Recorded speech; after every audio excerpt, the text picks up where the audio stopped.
Robbo, when you lose a game like that at the death, you're left to cursing it out the opening 20 minutes and giving them a 20-0 start. What did you make of the first half hour? Yeah, I mean, we just didn't set up the control of the game. You got to, have some semblance of control in your ruck and defence, and then you can work your game off the back of that. And we lost control of that early, and obviously there was 20 points out there, and then we had to claw our way back, which means you just start to ask a few more questions, put bigger bets down, and that comes with points, but also it comes with some errors as well. And we missed our mark at the start. Credit to them how they sort of attacked the game, and then I really liked the fight in our guys. I really liked the questions they kept asking, and I thought some of our bench guys came on and changed a bit of momentum there, but not to be. Would you nominate Taylor Lasalu and Mark Nwanganita-Waze as two of your best today? Yeah, they were outstanding today. I thought they played really well. I thought Zach Docker Clay came on and added some sort of stability and good sort of ruck defence there as well. But Taylor definitely bent the line, showed us the direction to go. He was hard to handle.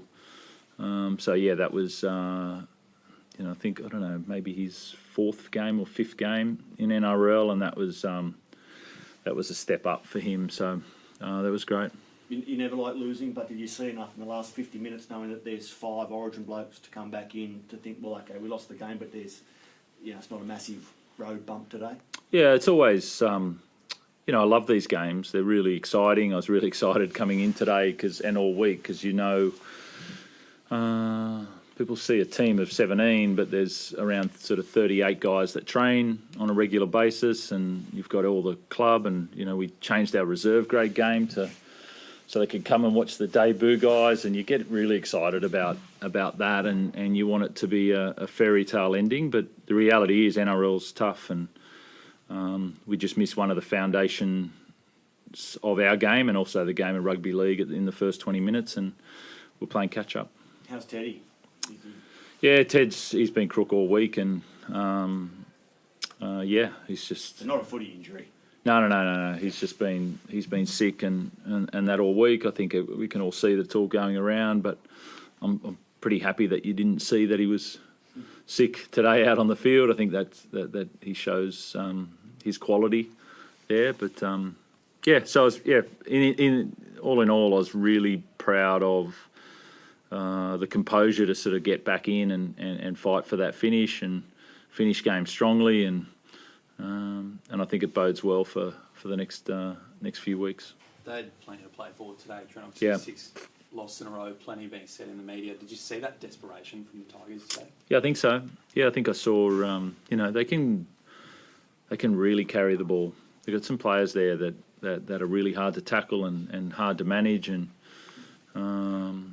I thought Fainu and Dewey did a really good job for him today. I feel like they got him around the park really well, and it's credit to them. That's they're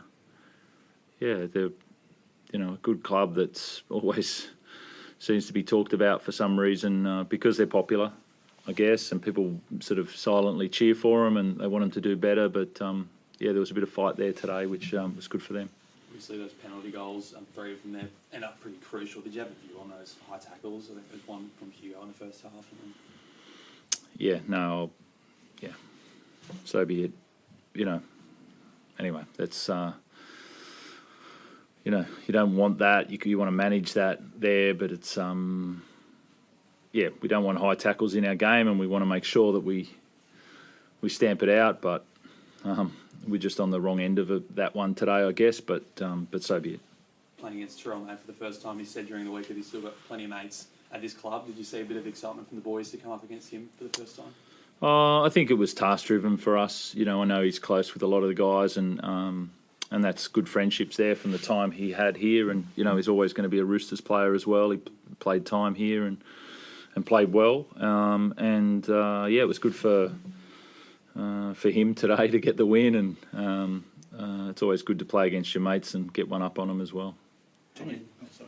Tommy Rodwell had a decent run in first grade today. Almost scored with his first touch, and then he was pretty integral in that try that Hugo scored. Yeah, that was how you saw Tommy play today. Is how he plays every single week in reserve grade.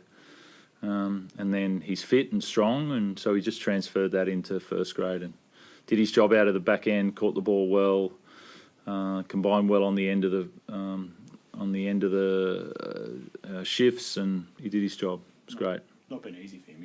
He was in reserve grade last year with Newtown, and he had to fight his way into a top 30 contract. You must be pretty happy to see him kind of make that progress.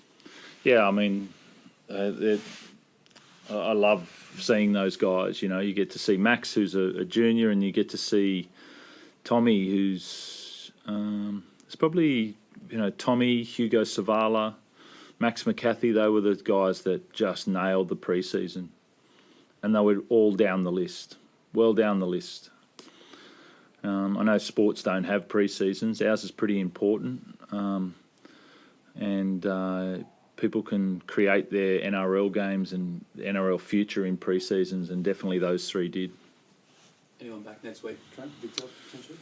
Yeah, there's a few on the list there that hopefully get back, but there's still a few specialists to go and get cleared on, and we'll see post-origin as well.